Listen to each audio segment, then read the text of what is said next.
Today's show is sponsored by ExpressVPN. One-click protection for all your devices. Securing yourself couldn't be easier. Visit expressvpn.com/inside.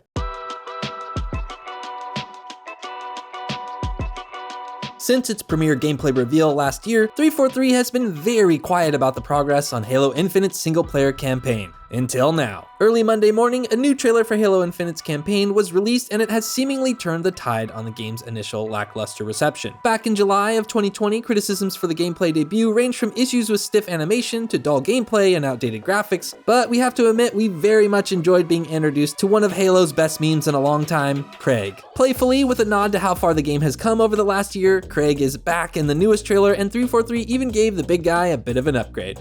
Master Chief will take on returning favorites. But of course, that's not all they've done. The new overview trailer sets up the story way better this time around and shows off a number of features fresh for the series. Narrative-wise, we are reminded that the Banished have risen up, laying waste to the UNSC, and once again, Master Chief is left as humanity's final hope at salvation. We are also introduced to a new AI referred to as The Weapon, who was tasked with locking down Cortana and will now be joining the Chief on his mission to figure out exactly what happened after the events of Halo 5. Originally, it was thought the pilot, introduced in previous trailers, would be a Cortana stand-in, but it looks like he will serve different or additional functions. In particular, the new trailer shows the pilot airdropping a wasp for Master Chief, who then uses it to drop in on an enemy encampment. Also, looking back a little closer at that hub area, you can see spots where you might also be able to change the Chief's weapon loadouts. In a quick glimpse, the trailer refers to this area as a forward operating base, and it seems like you'll be able to unlock a bunch of these as fast travel points, which will be useful considering Halo Infinite is an open world game. Enemy bases were also featured, like this one called Ransom Keep, where the Chief had to blow up 4 glowy towers. It appears these strongholds will be scattered about and might even incorporate stronger enemies or bosses. There were also some new antagonists shown that might be reserved for bigger set pieces, like Jaga, a scary looking elite that specializes in hunting Spartans, and a self-proclaimed harbinger of truth who looks a little different from the mainline races we've seen in the game so far, and is also shown punching Master Chief through a tree,